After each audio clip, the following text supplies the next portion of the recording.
Hi, Laura. Hi, Stephanie. Welcome everyone to the Millennial Mystics. Today we have a exciting episode for you. We are doing a June forecast. Yay! It's a busy month. It's a very busy month. Lots to cover. But before we dive in, Laura, why don't you tell us a little bit about the work that you do? Thank you, Stephanie. My name is Laura Chung, and I am based in New York, where I was born and raised. I am a author. This is my book back here, How to Manifest. I host a podcast, Awaken and Align. It's all about spirituality and collective liberation. I am an activist, healer, and astrologer. Love it. What Love it. about you? I am Stephanie Campos, and I am an astrologer, psychic medium, and witch. And I also host a podcast, Daily Horoscope for Your Zodiac Sign.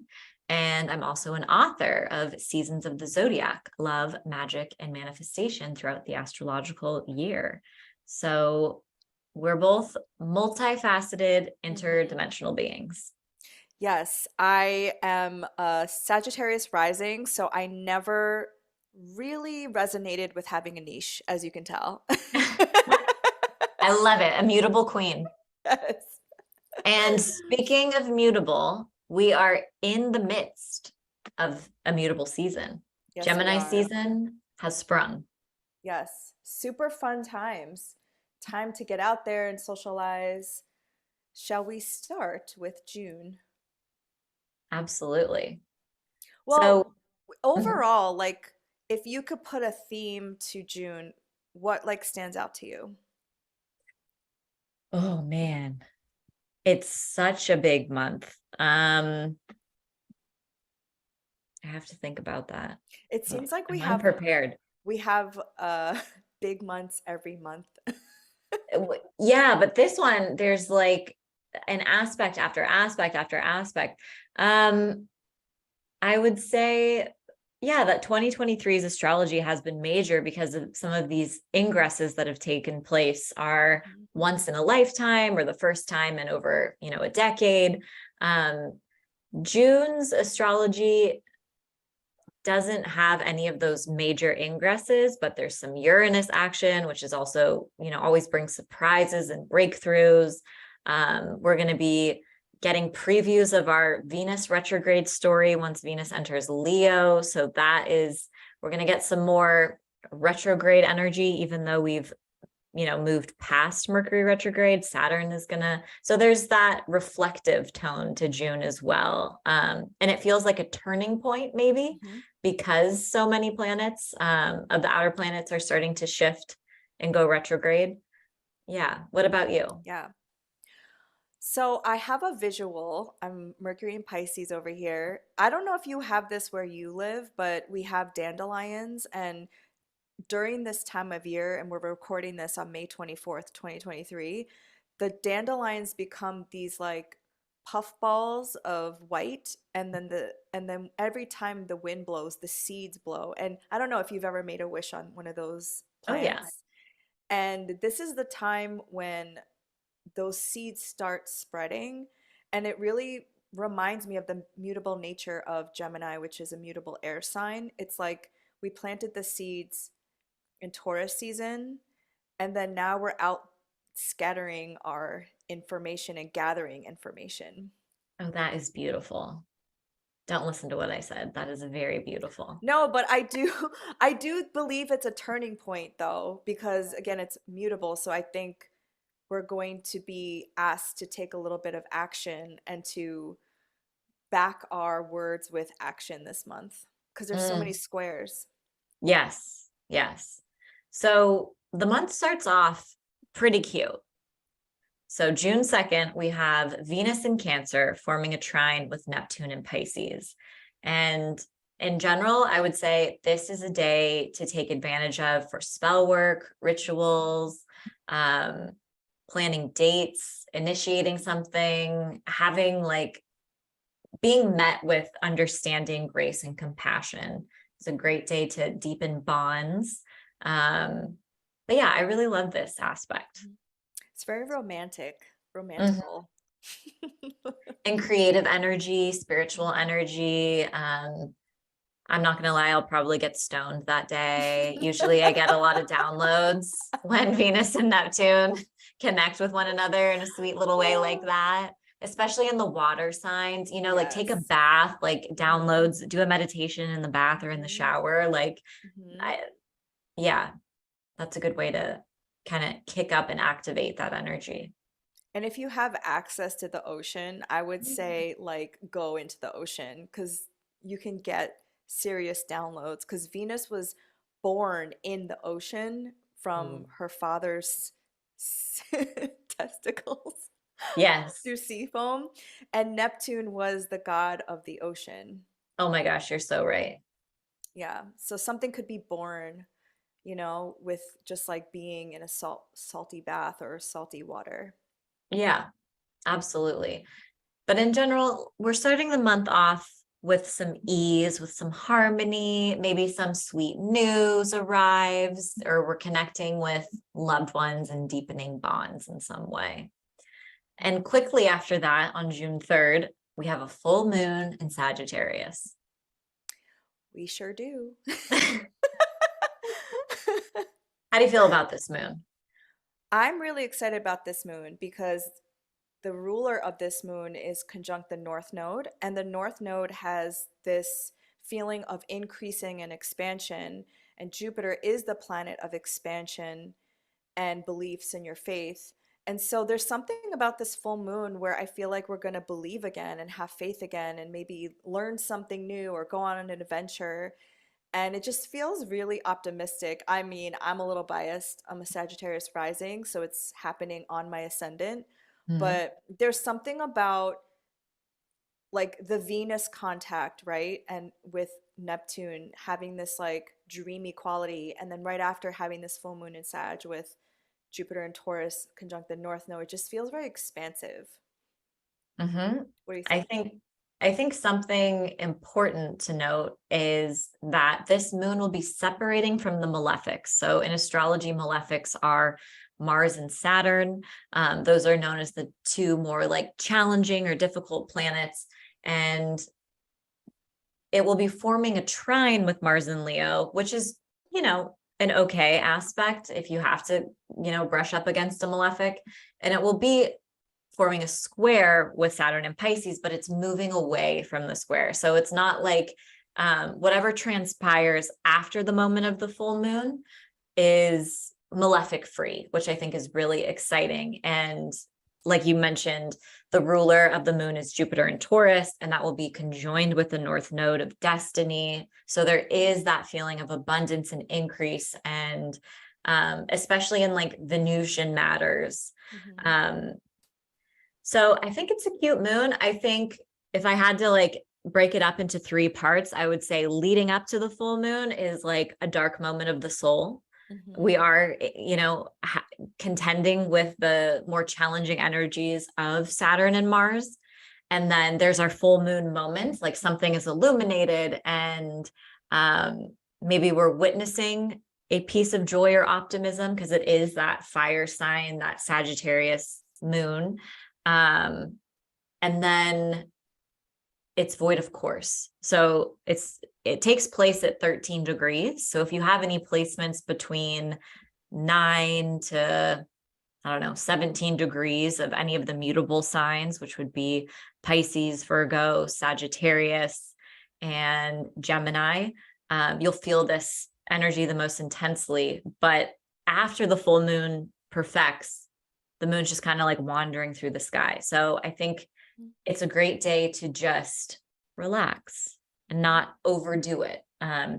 Even though there might be a tendency to want to do that with that Jupiter conjunct North Node. I was gonna say this day just seems like debauchery, like because it's Gemini season, Mhm. right? And then Sag moons tend to have this quality of like never being satiated. And Mm. then the North Node with Jupiter, it's like, let me go on an eating fest with friends and like have this like wild night all night. It just Hedonistic, hedonistic. overindulgent. Yeah, Yes. all that's all on the menu. So definitely something to just be mindful of. If you have important plans the next day, this is definitely like, oh, I'll just have another drink. And then you wake up with a wild migraine or something. So just, Yes. and the moon will be forming a square with Neptune. Hmm. So Neptune is also this planet of, escapism, also creativity, but it can kind of also kick up our overindulgences too. Hmm. But I do actually like again, I'm super optimistic, Jupiter conjunct North Node, because it does feel like our Taurus house has been really activated the last couple of years, right? Year and a Oh, half. yeah. And then recently we had that stellium in Taurus with the new moon in Taurus. And then now Jupiter is going to be there with the North Node. So obviously, Taurus is ruled by Venus. So the more you can lean into Venusian activities, the more I believe you can really integrate this energy. Ooh, I love that. That's a great way to work with this moon. Which is interesting because right after, which we'll get to, it Venus moves into Leo, which is such a different energy than it was in Cancer. Venus Mm-hmm. in Cancer is like, let's like join hands and like make love and eat snacks and Yes. cuddle. Cozy socks for anyone Yeah. watching the video version of this. Yeah. Venus and Cancer. I can't take these socks off. Um, and okay, so we've got this big full moon moment. And then the next day on June 4th, Mercury in Taurus forms a conjunction with Uranus in Taurus. So full moons are always dramatic in some sort, right? Like there's revelations that take place, but Mercury conjunct Uranus is like the definition of a life-changing revelation or, some sort of big disruption. Interesting that they're back to back. Yes. What do you have any predictions of what could manifest during this conjunction? The unexpected. Mm, I would say maybe some financial news or disruption in the markets for mhm, sure. That would make sense with both of these signs being in Taurus, and Taurus is associated with our finances and, mhm, monetary possessions and such.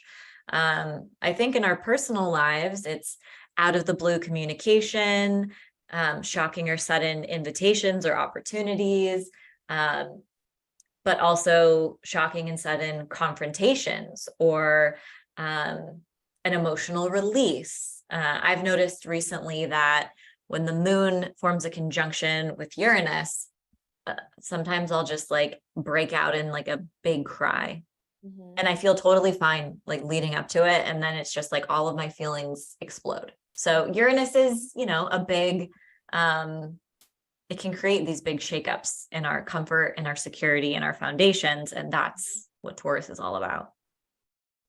Yeah, I think some kind of shocking news is going to come out like in the news about either banking or, well, right now we have a fixed grand cross in the sky with all the um, fixed signs. But I do find it interesting that there is negotiations with our debt ceiling right now, and Taurus rules the bull, which the bull represents Wall Street. And we Mm, have Jupiter there right now. So I do think that's interesting that those talks are happening during this grand fixed cross. I'm wondering if at this point, since it'll be out of the retrograde degrees, that something will be decided or some news or some bank collapse or something with money for sure. mhm, mhm. And I think to your point, um, of bringing up Mercury retrograde. Mercury stationed retrograde at 15 degrees of Taurus, and Uranus is at 17 degrees. So it was just shy of making that conjunction. Like they tried really hard to get together, and for whatever reason, Mercury had to turn around and get out of there. So it's like some kind of big breakthrough or revelation or innovative idea almost took place. We almost committed to it or took a risk, but we decided, no, no, no, now's not the time. And we couldn't commit. So this is finally like we're having that the perfection of that aspect. So whatever was going on in your life when Mercury stationed retrograde at 15 degrees, there's kind of that thread gets picked up once again, and something is coming of it, right? Like you're Mhm. actually taking the risk, you're actually having a conversation around that topic. And at the same time, this reactivates the lunar eclipse that took place on November 8th of last year, because that was also at 15 degrees. And the this conjunction will be taking place at 20 degrees, which is close enough in Mhm. my orb. And that was the election. Yes, right. Fun. So, Yeah, and something that was maybe building under the surface is coming up for you to see it, mhm. which, depending on how you like surprises, can be a good or bad thing. Yeah, I think I try to tell people with Uranus, because it's so easy to like fear monger and be like, it's the tower moment, everything is crashing down. But Mm. it's like you don't know. Usually Uranus, I find, gives something great and then something Mhm. difficult. You just, Yes, it's the duality. yes.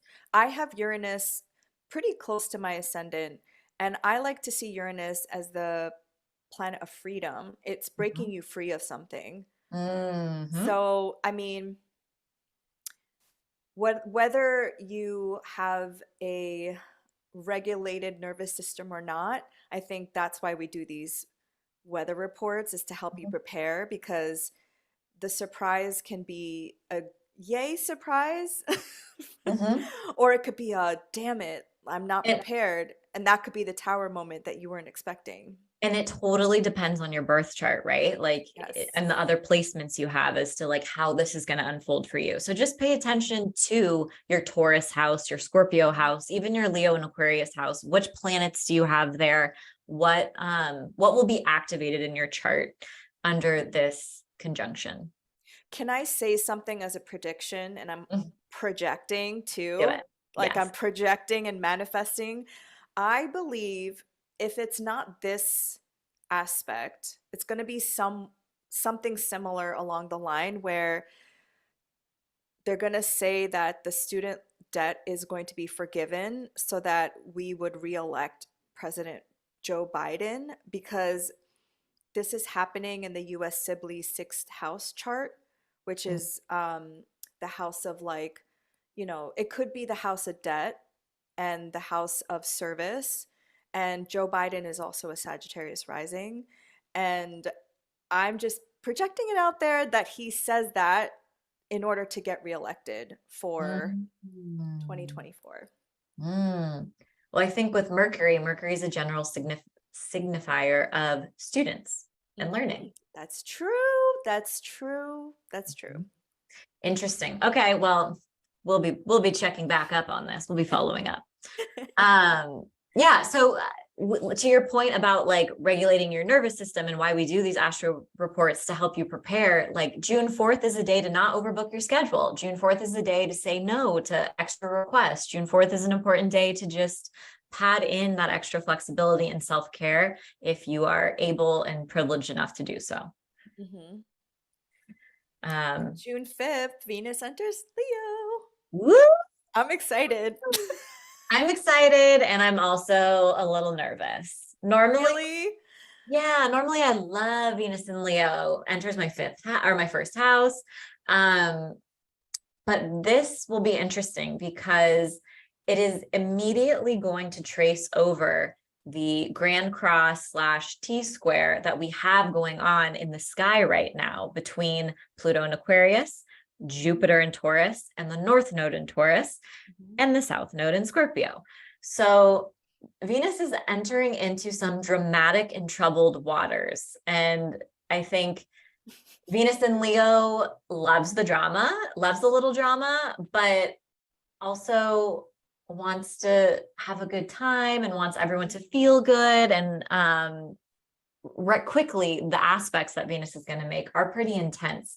So True. it's going to it's going to be a loud entrance for sure.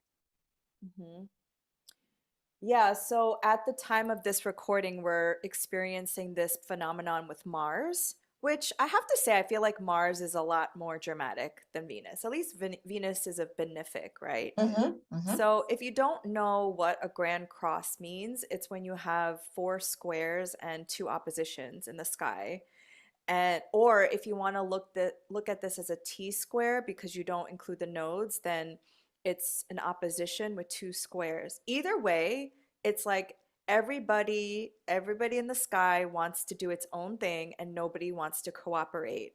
So in this case, you have Venus and Leo opposing Pluto in Aquarius. Venus and Leo is like, I want to have fun and do my own thing for myself, but then Pluto and Aquarius is like, but you have to do what's good for the good of all involved. And Venus and Leo is like, no. Yes. And then And Jupiter and Taurus is like, I want to like expand my own abundance and my own garden, but then Venus and Leo is like, no, but I want to fight for what's mine. You know, it's all conflicting. And then the Scorpio South Node is like, detached from detached from like the human experience. experience. Hmm. And Venus is a planet of harmony, ease, social grace, justice, like Venus likes to have good times. So to be entering into this like four-way battle is not the vibe that Venus ideally would prefer. And on June 5th, Venus will form an opposition with Pluto and Aquarius. And that's almost immediate, right? So anyone who has Taurus, Leo, Aquarius, or Scorpio placements between 0 and 5 degrees is going to feel this intensity the strongest. Their charts will be the most activated. And it will almost teleport us back to May 20th and May 24th when Mars was opposite Leo. And then today, the moon is conjunct Mars opposite Pluto and Aquarius. So anytime the moon traces over some of these other like major aspects, it makes it more personal because it's the closest celestial body to Earth. So it brings that energy and amplifies it even more intensely. So even though a lot of astrologers were saying like May 20th, Mars opposite Pluto, I had on my calendar, I was like, May 24th is going to be the day where we're really feeling that energy. Oh yeah, for Mhm. sure. And also Venus and Leo will be there until October. Yeah, Yeah. so it's a long time for Venus in a sign because usually Venus will kind of go fast. So and then Venus will start making squares to Uranus again. Yes. Yes. And Yay. to your point, Venus, this is a preview of our Venus retrograde story. So the second Venus enters Leo on the 5th, um, we're going to start to pick up themes, storylines, conversations that are related to our personal Venus retrograde story. So just take note if you do journal. That's a great day to journal. And also like it's a great day to take a bunch of pictures and see like what were you up to? Mhm. Like who were you with? Like take screenshots, what emails came through. Because this is going to be a longer journey, like Laura said. Yeah. Not that this was a retrograde, but Venus was in Leo on June 27th through July 21st of 2021, and Mars was also there in Leo, Mhm. June 11th to July 29th, 2021. So the summer of 2021. And just think back like what happened during that time because they were kind of chasing each other, kind of like what's happening this summer, which I find very interesting because that was when I got my book deal, my ninth house. Mm, So, not saying that it's going to be exactly the same because this time around, like Stephanie was saying, there's going to be an opposition of Pluto and squares, which is a little bit more dicey, but I feel like you can definitely see the same themes coming around. yeah, that's a good call out. And I think just for anyone who isn't super aware of Venus Pluto combinations, like what are some buzzwords you associate with Venus opposite Pluto? Power dynamics, sexual obsession, Mm. having like a crush that you're just obsessed with Mm-hmm. Mm-hmm. and like Fixation. stalking them. Yes. It's a little bit of the Oh, sleuth, the detective comes in yes. too. So it's Oh very yeah. much like stalking people on the internet. And Venus is matters of the heart. So Hmm. definitely power dynamics in relationships, control, the Hmm. need to surrender or let, someone go, if you are on rocky foundation. Or there is, Pluto is the planet of transformation. So there is the opportunity to um, really shift those dynamics and have a cathartic experience and heart to heart, vulnerable, raw conversation. But you have to be willing to go there, and you have Oh to be yeah. able to kind of confront your fears together. And both parties are going to have to be able to engage with that type of honesty. It's giving Fatal Attraction. Like Yes, it is. which can be also a sexy transit if you, like you were mentioning, like know how to work with this energy. Yeah. Yeah. So basically any like unspoken frustrations, power dynamics that you've been kind of like brushing under the rug and all of your important partnerships can bubble up. Hmm. Yeah. That's that's what you can look out for. Yes. And also Venus will be squaring Jupiter, and I think that is also like having really a lot of sexy time. I don't know. Because Yeah. the Taurus to me is like the body and sensuality, and Venus in a fire sign, wow, like, Yes. Yes, yes, yes. And indulgent, right? So I'm a Leo, my husband's a Taurus, and we are the most indulgent fuckers around when we get together. Like we're like, let's order pie, let's order ice cream, let's order a pizookie, like really going above and beyond. So when you get Leo and Taurus together, they're Mhm, very much like it's easy for them to encourage the, oh mhm.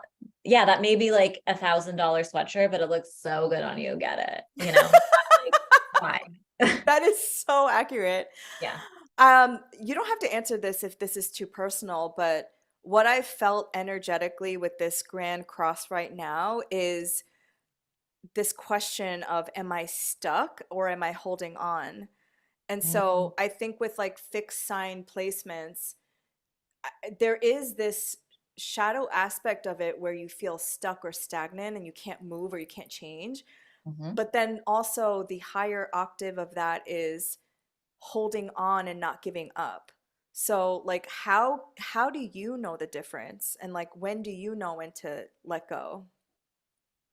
When I'm thinking about it too much, and I did share with you before the recording that I've recently gotten back into cord cutting, like literally once Mars entered Leo. And it I was like, I need to let go of some shit. Like I am clinging, and that's not Mhm. healthy. So I think it just depends how much I find myself fixating on Mhm. whatever the topic may be. But I think that's a really good call out of this is a period to reflect on your relationship and where you are with are you just determined? Is your energy determined and you're courageously pushing forward towards something? Because I do believe that exists right now too. Or has it turned a little darker and there's this like Mhm. um, compulsion and obsession with and impatience, really. I Yes. I natally in my chart struggle with impatience. I just got an astrology reading from Sam Reynolds, my teacher, and he was like talking about that. He's like, I imagine you're pretty impatient. Like ding ding ding. So yeah, that has been I've been reflecting a lot on my relationships with being impatient and Mhm. trying to just come back into the present moment. Yeah. Thank you for sharing that.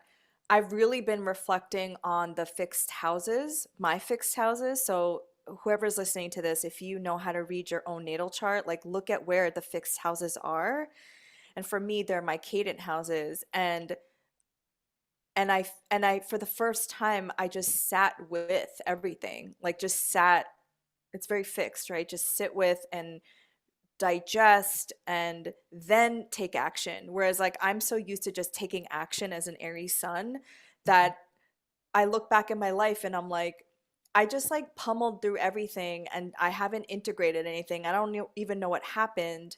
And I think what I love about the fixed signs and the fixed sign placements is this like this like the holding quality and the reflective quality that is there as well. So yeah, I think it's a moment that could seem like you're stuck, but maybe it's not stuck. You just need to pause. Yes. And I think everything Laura just said in the context related to relationships, since we're talking about Venus. So, Yes. um, so yeah, that's a big moment to pay attention to because it's going to really clue you into the kind of the next couple of months in the story that's going to unfold. But Mhm. then we get a little bit of levity, right? On June 9th, Mercury and Taurus will form a sextile with Neptune in Pisces. Mm. And I love this for intuitive Mhm. downloads, spiritual practices, rituals, spell work. Neptune's a planet of spirituality, but also creativity Mhm. and compassion.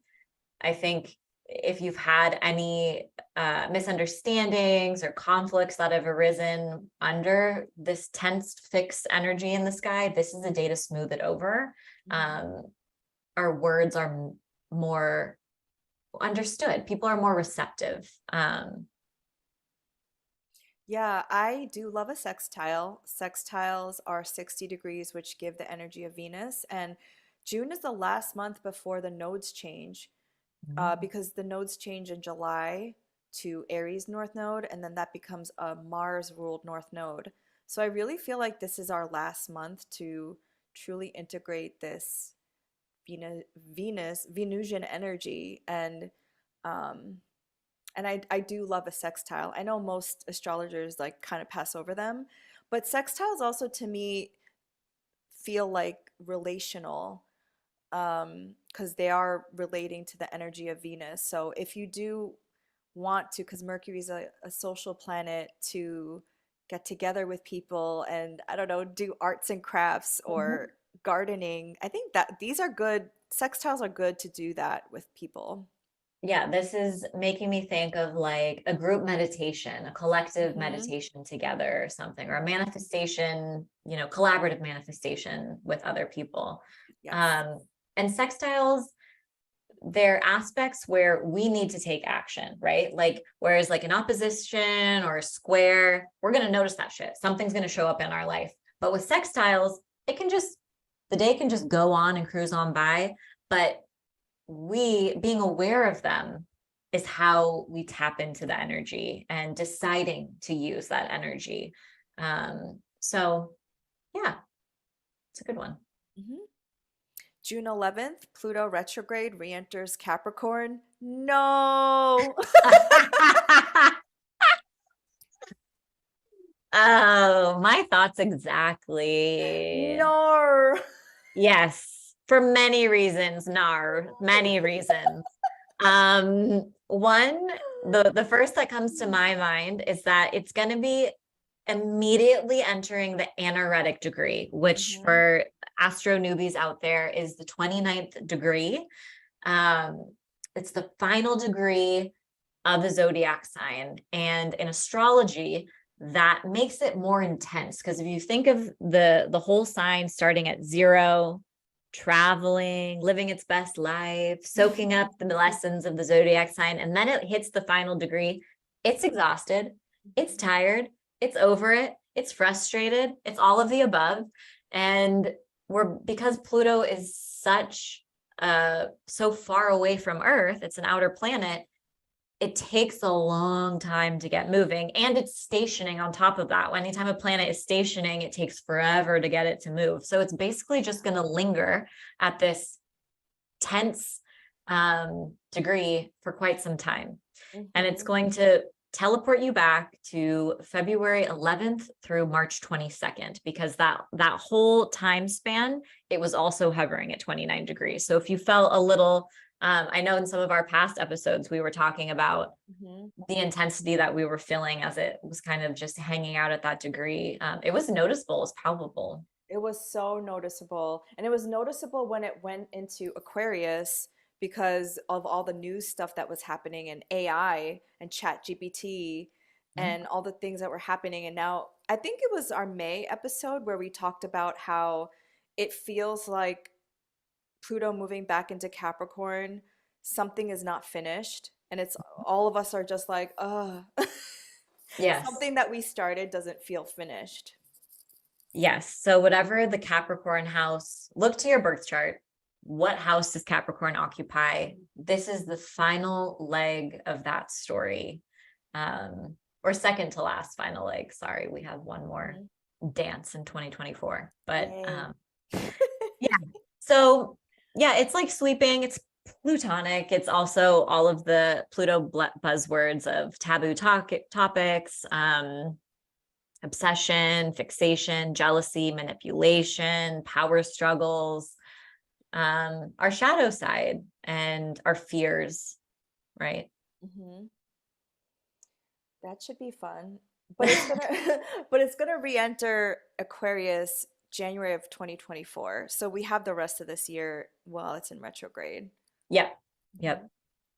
And just if anybody didn't know, when planets are retrograde, they are closer to Earth.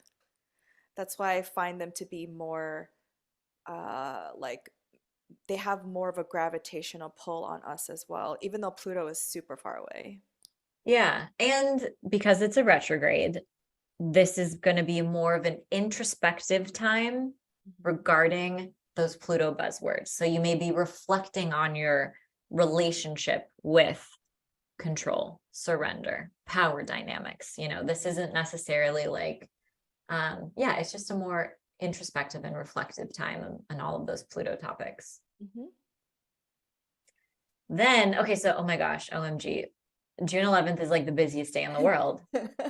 We, we have a couple other things happening. Mercury and Taurus will form a trine with Pluto and Capricorn right away. That's adorable. I love it. Another, just to my stonies out there, that's another aspect I love to get stoned under. So many downloads come through. Really? Oh, Mercury anytime and it's like Pluto? Mm. Pluto is like delivers the insight Mm. and what's That's hidden. interesting. Okay, I'm gonna have to put that on my calendar. But yeah, like right, this is a an opportunity to transform our habits, to Hmm. transform our mindset. Um, and then also things may be revealed. I think that's another day to watch Hmm. the news. Hmm. I do like that. It's also, yeah, like you said, anaretic degree, so something has been brewing. Mhm. But then Mercury enters Gemini. Yeah, on the Yay! same day. So Yes, that's in that's its a home major shift. sign. Mhm. So, what I think is so interesting about this Mercury in Gemini for the first time since like 1993 is that it is going to be immediately approaching a square to Saturn. So, Mhm. Saturn is kind of a Debbie Downer of a planet. And our Mercury is like our mental energy and our mindset. So, in the beginning, the first couple of days, I think really until June 15th. So from June 11th through June 15th, when it really hits Saturn directly, it can just be a little bit more of a melancholic time, perhaps. You're not going to have that initial boost that you would perceive in when Mercury is in Gemini. This is Mercury's home sign. It loves to be in Gemini. So that's great. We get a little boost there. We're finally out of Taurus. I feel like Mercury's been in Mm-hmm. Taurus all Long year. time. It really felt like that. Yeah, because the fixed energy. Oh, yeah. What do you think? What's some good buzzwords for Mercury and Gemini? Just really fast. Mm, And have like if I'm just thinking about my Gemini friends who have Mercury and Gemini, and they're just like when I watch them in a party, they're just like literally like a little butterfly. Like they're just moving and talking a lot and really fast. And so I think about this energy of Mercury and Gemini where I don't know, it just feels like fast energy, but then it's like, "Arr!" And then it stops with this square to Saturn and Pisces, which is a very like melancholy feeling. Hmm. Yeah. I have a friend with Mercury and Gemini, and that just brought me back. She took me to some party once and was like doing laps around me. She had talked to Yes. like every single person Yes. at the party, and like my introvert ass was like literally against the wall. And I'm like, you've talked to everyone 3 times, and I've talked Yes. to one person. But yeah, it's a very social, generally, it's a very social time, a versatile time, short attention span, Hmm. curious, great time to read the books that you've been, Hmm. neglecting on your nightstand. Your mind, follow your curiosities, is what I always say when Yes. Mercury's in Gemini. And then on the same day, Venus in Leo will square Jupiter in Taurus. And I think this is beautiful. Mm. I'm Hmm. thrilled. And At it's least, at 5 degrees, yes, which taking was place. the retrograde degree. Yes, yes, that's the where Mercury's stationed direct, right? Hmm. Yeah, that's a good call out. And Jupiter will also trace those same degree points, 15 Right, to 5. right. So I think this is a big one. Anytime Venus and Jupiter meet up in any way in the sky, it's fortunate. Because this is coming through in the square aspect, there's something about this that is either being initiated or we're taking action on something, Hmm. um, or we're overindulging, like we talked about a little bit earlier. Yes. And for people who have fixed sign placements between 0 and 10 degrees, you're going to feel this again, the most intensely. Um, Yes. but I'm excited for it. I think it's a nice little, I think it's interesting that this transit is taking place the same day that Pluto moves back into Capricorn. So I think this will definitely be a day of duality. Hmm. Um, generally good news arrives when Venus and Jupiter align. Maybe you're more social. This is great, like flirting, dating energy, sex energy, creative energy. Do a spell. Hmm. Definitely a great day to do a spell. Hmm. Yeah. That looks like a very like just a busy day. Like A busy day. a lot's gonna be done that day. And Venus and Jupiter, because Venus will go retrograde eventually, it's going to come back and form another square with Jupiter. Hmm. So, whatever kind of starts to unfold this day, Hmm. it will be picked up again. Hmm. Ooh, I'm kind of excited to see what this is about. Hmm. I actually am going to be in California during this time. My cousin, well, we're going to be together, part of it, but I just looked at my calendar and I'm like, oh, this is the weekend of my cousin's wedding. So it's pretty on par with the traveling and the busyness. Yes, yes, yes, Yeah. yes. And your ninth house is getting activated, right? That's so Yes, travel. totally. Mhm. Yes. So Uh, June sh- 11th, don't yes. overdo it. That's how I'd sum that up. A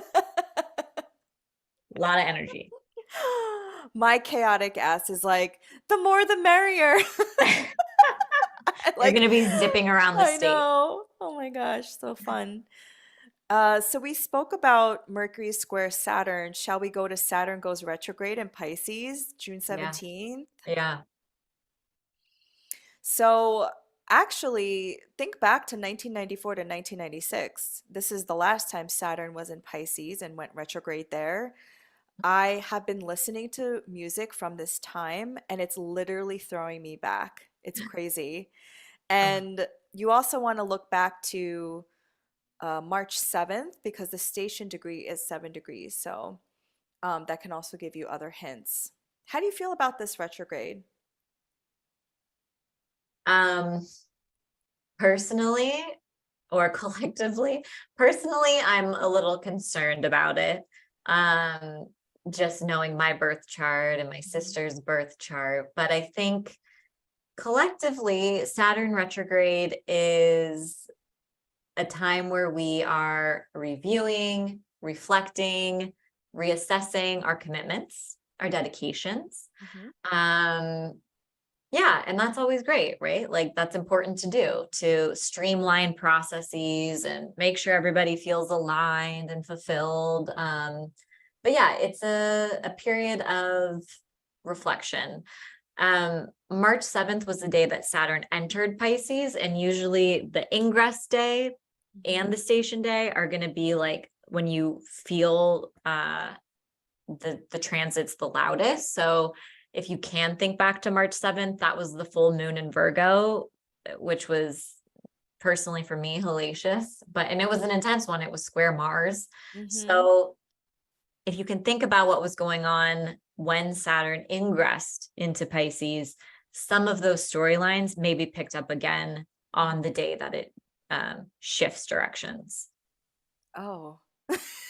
March was March was a lot because there was so much happening in March. And this Yeah. was like the beginning of it all, right? Because like Right. at the Yeah. end we had the grand finale of Yes. Mars in Cancer and Pluto in Hmm. Aquarius, but this was Hmm. like when the rumblings really began.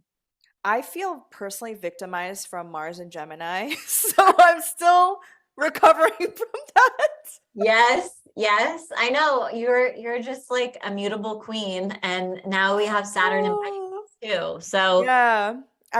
Yeah, that was a lot. And I didn't even realize it until I was reflecting back because I was telling Stephanie last year was my Mars perfection year, and this year is Venus, and it's so much nicer already.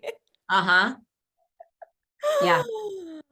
Oh, yeah. So that should be fun. And I say fun very like sarcastically, obviously. It'll definitely be something will be echoing throughout that day, whether, depending on if you have a lot of mutable placements, it'll be louder, but you'll be able to notice something as related to the house that Pisces occupies in your birth chart. Yes. And same day, new moon in Gemini. Hello. Yeah. Wow, that's a huge mutable day. Yes. I actually love this new moon. I think it's Hmm. adorable. Do tell. Do tell. Spill the tea. So it's at 26 degrees of Gemini, just so my Virgo moon wants everyone to be prepared. Anyone with 20 degrees to 29 degrees of the mutable placements, you're going to feel this fresh start the most intensely. Um, but what I love the most about it is that the ruler of this moon is Mercury in Gemini. So one, it's already in its rulership. Mercury thrives in Gemini, where it has more resources to just bring the good vibes. But on top of it, that same day, Mercury and Gemini will be forming a sextile to Venus and Leo. So that's a benefic in Ooh, astrology. So it's lending that fortune, the blessing to the ruler of this new moon. So that just feels very fortunate to me. that does. It will be forming a square to Neptune. So, I mean, pay attention to the possibilities of um, missing red flags, paranoia, miscommunication, right? Those can also be in the background or the negative ways that the energy may transpire that day. But square to Neptune is also more like taking creative action. Hmm. Um, Engaging in a spiritual practice actively, committing to a new spiritual practice. So yeah, I think it's a beautiful moon. It's also, I don't really use the asteroids that much because I want to study them more, but I noticed that this new moon is exactly conjunct Juno. Mm. And Juno, just from my basic bitch understanding, is an asteroid related to commitment and Hmm. dedication. So it really Yes. does have that energy. This moon in particular has the energy. All new moons have the energy of Hmm. starting something new, but I feel like this might have lasting power, whatever you decide to initiate around this time. Hmm. Juno is Zeus's wife, Jupiter's wife. Right. So in wait, this is Roman, so Greek mythology, Juno was Hera, and um, the reason why people get married in June is because of Juno. Oh, Because, right, right. yeah, because June was when people had their commitment ceremonies. So, with you saying that this new moon is conjunct Juno, this could be a new moon where you set intentions for a commitment of some kind. It doesn't have to be romantical. It Hmm. could just be you want to commit more to yourself or your spiritual practice or your relationships or your communication skills, whatever it is. I'm just looking at the planets involved here, but it really seems like a new, like a seeding for commitments. Yeah, yeah. I'm excited about that one. Yeah, that sounds very nice, very romantical. Yeah, Anybody getting married should get married on this day. that would be a cute one. And then, the moon is they say for marriage elections, you want to get married like right after a new moon or before a full moon. So when the moon is gaining light so that your Hmm. relationship can continue to grow like the moon. Hmm. Um, and then the next day we have more of that like Neptune vibe. The sun will square Neptune. This is usually like low energy kind of day, a desire to escape. That's usually how it shows up for me, at least. Hmm. Yeah, I have my sun square Neptune, and it's hard to access your like life force energy, and it's hard to access like the fire because what I also noticed is Neptune is in its home sign of Pisces, as they say. So I would definitely tune into your higher self or do some kind of meditation or Mm. not really do anything that requires your logical mind Yes, yes. because And not to be, you won't think straight. yes, yes. When sometimes it can be harder to listen to your intuition or to know, like, is it my intuition Mhm. or is it, is it not, So Mhm. it's a good day to pay attention to what comes up for you, to take notes, to journal, but not to make decisive, life-changing action if you can avoid it. Yes. Um, Not to be an alarmist, but I would say leading up to the sun square Neptune, just being cautious of your health, mask up if you feel comfortable. But Mhm. sometimes I find that I get colds or I get sick around sun square Neptune. Mhm. So that can be a thing. Jupiter in Taurus, sextile Saturn in Pisces. This seems very nice. I like this. So this is happening the next day, and this is actually a big deal. I don't know the last time that Jupiter and Taurus met up with Saturn and Pisces, but it was not in my lifetime, I'm pretty sure, those two planets, you know? Yeah. If you think about it. So the Taurus section of our chart and the Pisces section of our chart are being connected in this way by the outer planets that move slowly. So this is actually kind of a bigger deal, I would say. I mean, Jupiter and Saturn do meet up, but it's not really a regular kind of aspect. It's a little bit more rare, I would say.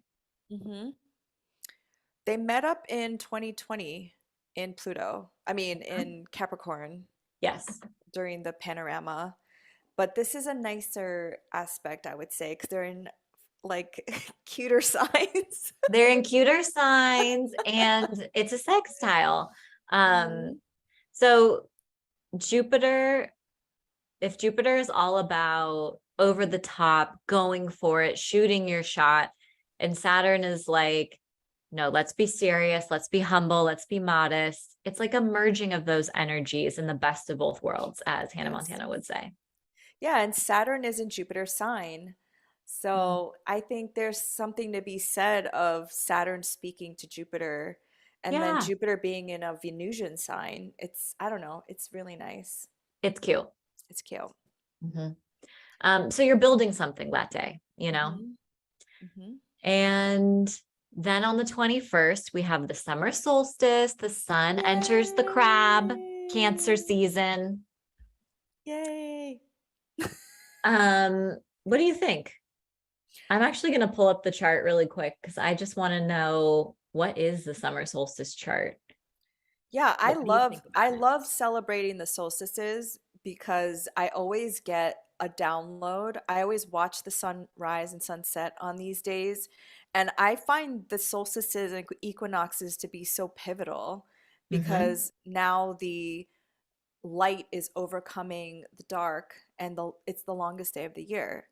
And Mm-hmm. so many ancient cultures built temples and did Mm-hmm. rituals around the solstice. So regardless of what's happening, I always like do some spiritual thing that day, wherever I am in the world, because it is you're like calling in some light within you. I know Mm-hmm. I just said some very esoteric things, but No, so Sag rising, wherever I am in the world. I was like, yeah, I love it.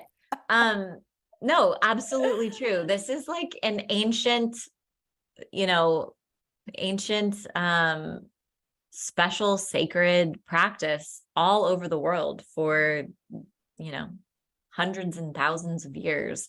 I think this summer solstice is super cute because the moon is in Leo and it will be applying to Venus in Leo. So that's oh, actually good cute. vibes. I think last year the summer solstice had like the moon in Scorpio doing something obnoxious, so it wasn't as cute. But this is a great day to manifest. I Yes, think. that's a cute Yeah. day.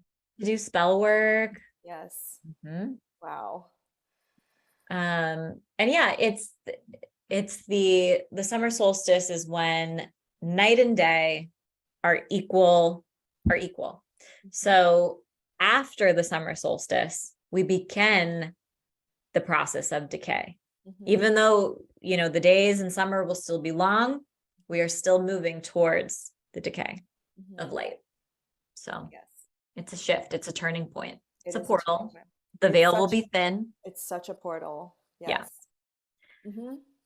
Um, Same day, Mercury and Gemini will form a sextile with Mars and Leo. That's taking action on our ideas. Hmm. That's progress, productive energy. Things are moving along. We're feeling courageous about it. We're taking action from a heart-centered space. Um, Hmm. Creative ideas are coming through. That kind of makes the day even cuter, I'd say. Yes. And then June 25th, Mercury in Gemini square Neptune in Pisces. Ew. You I'm don't not. like the squares to Neptune. I don't. I don't. I always find that Neptune squares, I want to overindulge. Like those are the times where I'm like, "Ooh, I really wish I could get stoned right now or have a hot toddy." But for whatever reason, there's like something in my life that's like, responsibility calls, Mhm. and I have to practice my sixth house Saturn dedication. Mhm. And but yeah, I'm always tempted during the squares. That's what I notice. What is your Neptune in Capricorn? Hmm. Oh, interesting. That's Yeah. such a like oxymoron. It's conjunct Saturn in my sixth. Oh, wow. So I have Neptune in Sag, which is obviously like a different kind of flavor. Adorable, so cute. Yeah. So I find it so interesting that so many people have this aversion to Neptune as like a general like malefic planet. Hmm. And it totally can be if you're not used to this type of energy. I have my sun square Neptune, and it's in my first, Neptune is in my first house. So I think I'm just used to it. I'm used to like the nebulousness and like the fogginess Hmm. and not being able to see. But it's also such a practice of surrender because Mm, working with Neptune, you're not meant to know and you're not meant to see where you're going. It's to fully trust in your like extraterrestrial senses of just intuition and your psychic abilities, but you're not meant to know, basically. mm. Okay. That's straight from the expert. You heard it here first. That's a beautiful way to sum up the energy. Well, because Mercury in Gemini is like super logical, it's intellectual. It's like I have the facts, I know what to expect. And Neptune in Pisces is like, what? I'm in an ocean. I'm like, I don't see anything. And it's like, it can be triggering for people who need to see. And to a certain degree, I think that's why astrologers love astrology, because it helps us see and it helps us know what to expect. But Neptune is just like, no, you're not gonna you're not gonna see anything. Mm-hmm. Mm-hmm. But yeah, it's a great day to do any type of mystical work, or, flex your intuitive and psychic skills, to go inward for sure. Mhm. Yeah. Um, and miscommunication can come up, some understandings Yes. just with Mercury being in Gemini. They're both in their domicile, so they're Mm-hmm. both pretty Strong. strong. Yeah. All right. June 26th. Oh no. I just read what it is. Mars and Leo square Uranus and Taurus. Ta-da! Fun. Yikes. That's yikes. You have Mars and Leo, so do you want to take this? Well, I think okay, let's unpack Mars square Uranus first. That is unpredictable energies. The what I am seeing in my mind is an earthquake, right? Like Yes. natural disasters, right? Like fires. There was a lot of fires Volcanoes. in there were a lot of fires in Northern California. I think the last time that Mars and Leo formed a square with Uranus and Taurus. It's unpredictable, volatile, possibly dangerous kind of energy. But it, in the positive, it can also manifest as this like a windfall, a wild card, a sudden burst of energy, a sudden burst of courageous action, on your own hero's journey in some way. Um, Mars and Leo is, this is going to be more personal. I would say maybe like our egos get wounded in some way, or some shock, maybe not wounded. Wound is the wrong word, but maybe there's some shock to our ego in some way. And that could be positive. Like maybe someone out of the blue reaches out and gives us a really big compliment, or we receive an opportunity, an exciting opportunity, or maybe there is a little bit of a, ego battle that comes up with someone and we're like, didn't see it coming. Hmm. Yeah. It's happening at 21 degrees. So anyone, I'd say from 15 degrees to 26 degrees of the fixed signs, you're going to feel that intensity the most. We want to pay attention to the houses in your birth chart that Leo and Taurus rule, because those two houses are at cross purposes and they're clashing in some way. So that can either birth something, right? It's creating something new, or it can cause tension between those two areas. Hmm.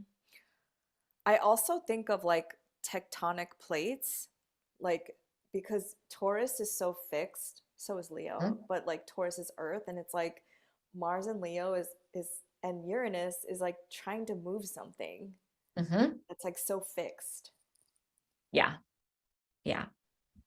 Um, the last time these two clashed, I want to say, was the summer of 2021. I think it was Hmm. July of 2021. So Yes. kind of go back there and see what was Uh-huh. going on in your life.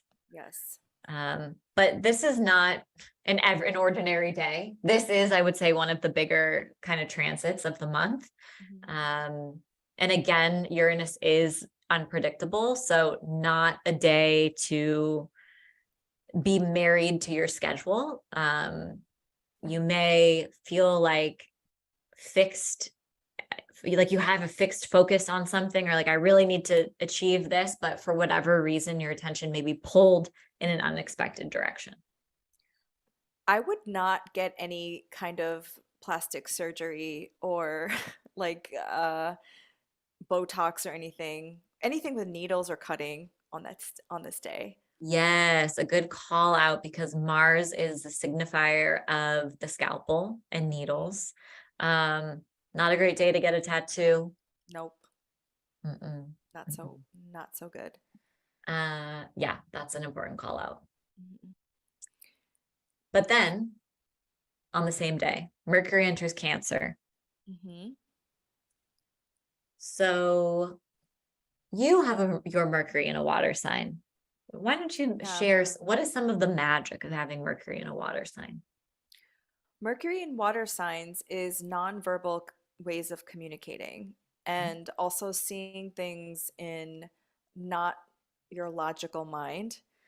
And for me, as having a Mercury in Pisces, also my Mercury is um, fallen and in its detriment.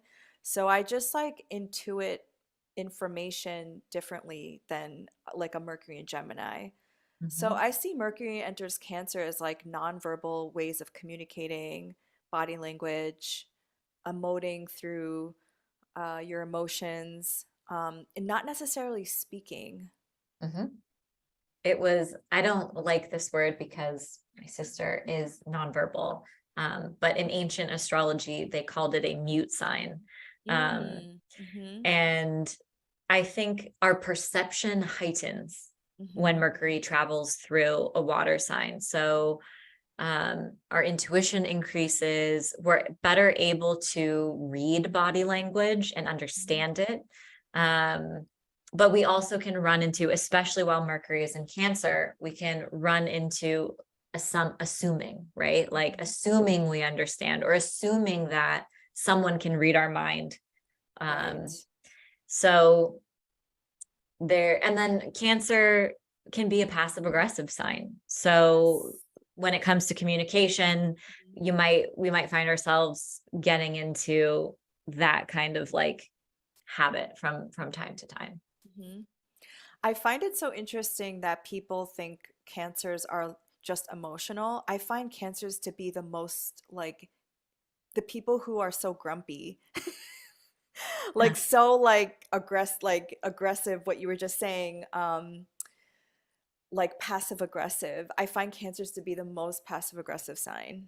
Yeah. My husband is a Cancer rising, and bless his So is my heart. mom. Oh my gosh. I tell him all the time. I'm like, you're gonna be grumpy today. Or I'll give him like I'll look at his chart and I see a transit. I'm like, oh, you're gonna be grumpy from this day to this day. And he's Yeah. like, don't tell me I'm grumpy. Like he gets so grumpy when I use the word grumpy. So now to Grumpy. the point where like I'm not allowed to use the word grumpy. I'm like, oh, um, I have to come up with alternative workarounds. But yeah, passive aggressive and like he's very self-aware. So like he'll catch himself in the moment. He'll be like, oh, that was passive aggressive, wasn't it? It was so Cancer rising. I'm like, yeah, it was. But they totally They are. totally are. And he's very, and I think that's true what you said, and very just from, living with one of these humans for the past, 5 years or so. He's very sensitive inside, but he's not emotional. Like he does not emote every day, it's more of like these big bursts that Hmm. I think Yes. versus like the everyday, what you read on the internet or what you would expect is like cancers cry every day. Like, no, that's No, not what I cancer. always say Cancer is like the Aries of the water signs. They're They're protective. they're so aggressive, I have to say. I mean, I just think of Anthony Bourdain. He was a Cancer sun and how like grumpy and like abrasive he was. And yeah, I think it's a total miss archetype that they're Mm-hmm. just like crybabies. Mm-hmm. Mm-hmm. Yeah. So prepare to use your intuition, prepare for some intuitive downloads. And remember, not everyone is a mind reader. Yes, I Yeah. love that tip because sometimes I get caught in that trap. Because I'm like, can't you intuit what I'm thinking? Well, when you are so intuitive, it's you just sometimes assume like, oh, everybody can do this or everybody Yes. has this. Yeah. Um, I think one other thing I want to say about Mercury and Cancer is that while Mercury travels through Cancer over the next 3 weeks, it is going to be answering to and ruled by the moon. Hmm. So if you read your daily horoscope, pay attention to what the moon is doing that day because it's going to change the flavor of communication basically every day. We're going to be Yeah. communicating differently every single day as Mercury Hmm. moves through Cancer. It's not like one general flavor. Um, so that's kind of how you can tell, like, is this a good day to send an email or am I going to get a response I don't really like? Hmm. Yeah. So June 28th, Sun in Cancer, trine Saturn in Pisces. I think that's great. That feels like a productive day, moving along, recognizing our own self-mastery. Uh, I'd say that's pretty positive. What do you think? I think so too, because Cancer is still a cardinal sign. So Cancer really like initiates things, and then with Saturn in Pisces, it's Saturn creates structure to something.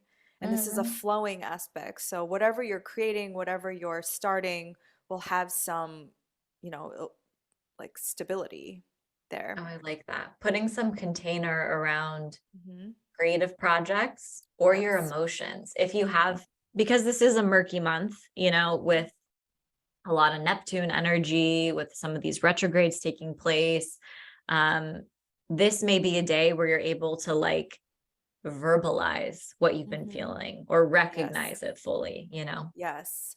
Mhm. And that is so important for people who have water signatures. Do you have any? You do, right? I have Jupiter in Cancer and Pluto Right. in Scorpio. Mhm. Right. Because oftentimes I feel all these like waves of emotion and I could feel the texture of them, but I can't articulate them at Mhm. all because I can't put words to what I'm feeling. But this day, like, and then the next day, June 29th, Mercury in Cancer, trine Saturn and Pisces, I feel like you can actually maybe start to articulate these feelings, and it That's just feels the like day a, to verbalize yeah, your. like Mhm. soupiness and putting structure to it. See, Yeah, I can't even articulate what I'm trying to say now. understanding your inner world. I feel like Yes. those are 2 days to really Hmm. understand um, even your relationship with the past, Hmm. severing and letting go, surrender. But yeah, understanding your emotions. I think that back to back lineup is really cute for that. Hmm. And Then we're, oh, sorry. Well, I no, was go just on. gonna say, because Cancer also relates to like your family and your past. And I also think of water signs as holding memories Mhm. because water holds memories, and Cancer is ruled by the moon. So you could be going through what you just said about Mercury and Cancer. You can also think about that with the month because it's ruled by the moon. So it's so much fluctuation that Mhm. it's like, I don't know how Cancers deal with that actually. Yeah, Jesus. yes, yes. But hopefully clarity. It makes me think of some sort of clarity coming through Hmm. right before the fog arrives on June 30th. Yes. Um, well, actually, no. I spoke too soon. June 30th, I don't actually really know how to interpret. This is a wild lineup. So we have Neptune going retrograde in Pisces, which was my fog reference. But then on the same day, the sun in Cancer forms a conjunction with Mercury in Cancer, which is known as a cazimi. And that's a moment of clarity. Hmm. So that's Yes. strange. I love this. Okay. I Dish. I love, first of all, I love kazimis. I Yes, don't yes. know if I anybody do. else, you do you work with kazimis? Yes, I love Okay. cazimis. Listen, I set an alarm on my phone and I go into, depending on what kind of kazimi it is, like what kind of element and what sign, I will go into a meditative state during that kazimi and I will get the best downloads. Mhm. So, Cancer obviously is ruled by the moon, but Cancer also rules our gut. So, we'll get like a gut feeling about something. And again, what I said about Neptune, it's something that is going to be downloaded through some other dimension and realm. So, if I were you on June 30th, I would do some kind of like meditation, listen to some ocean sounds, listen to some dolphins or whatever during this Kazemi, and just again, like just be open and see what comes through because it always happens for me. Every Mhm. Kazemi, I'm like, oh my Yes, yes. Kazimis and water signs, I always take a bath. God. I Mm, do that's a good either. one. Hmm. Um, so that's a great way to work with the energy. Or like you mentioned earlier in this episode, if you're able to touch the ocean, Hmm. spend some time near the ocean, whale sounds, dolphin sounds. Yeah, getting in tune with that element. But it's interesting because a moment of clarity will arrive, especially in the Cancer part of your chart. Breakthroughs, new ideas, a new path forward emerges. And at the same time, Neptune is stationing retrograde, and Neptune is the planet of the fog, and but also our spirituality and our intuition. So yeah, it's a very intuitive day. It's a very watery day. I would say a sensitive day too. That just makes me feel like, our sensitivities may be activated. Mhm. Um, yeah, Like I'm definitely gonna cry that day. the tears are coming. It's a Yeah. waterworks kind of day. Yeah. It could also be a really good day to heal your relationship with like your mother or like a mother wound or a father wound because they both hold that archetype, but some kind of healing because Cancer to me is like the womb where you were like living 9 months inside of your mother, or even just like the feminine archetype or the mother archetype within all of us. It Mhm. just, and Neptune to me is like unconditional love. It feels very expansive and very spiritual, like you said. So you could use that day also to heal. Mhm. And I think with Neptune shifting directions, it's also an opportunity for us to reflect on our dreams. What are we Good working point. towards? What fantasies, what are our grandest fantasies that we want to call in? Mhm, And we might have a realization or a mhm. shift about those dreams with Yes. in conjunction with the consimi. Thank you for bringing that up because one thing I do love about my Neptune square to my sun is I have the wildest delusions and I just decided to feed them Yes, because it's always the delusional ones that make their dreams come true. it's absolutely true. I Feed believe in your that wholeheartedly. feed your Delululemons. It's so true. Yeah, that's a good piece of advice. That's why I'm always like, Stephanie, it's happening. I know it's happening in some like timeline, but it's happening. And Yep. I literally feed my delusions because that's how we get our dreams. That's how our dreams come true. I believe if a thought, a vision, or a dream has Hmm. been planted on your heart and it's sped across your mind and you've been able to see it in your mind's eye, there is Yes. a reason for it. And I don't Yes. think anything is too outlandish. I believe that too. Yeah. Hmm. So So that's June. that's June. OMG. Yeah, leave us a comment. Let us know your rising sign. We'll maybe I'll let you know what's a big day to look out for you. Let us know how these energies manifested. We want to hear from you. Yes, we do. But thank you so much, Steph. This was so fun. I'm looking forward to June. Yeah, thank you everyone, and we'll see you again soon. Bye. Bye.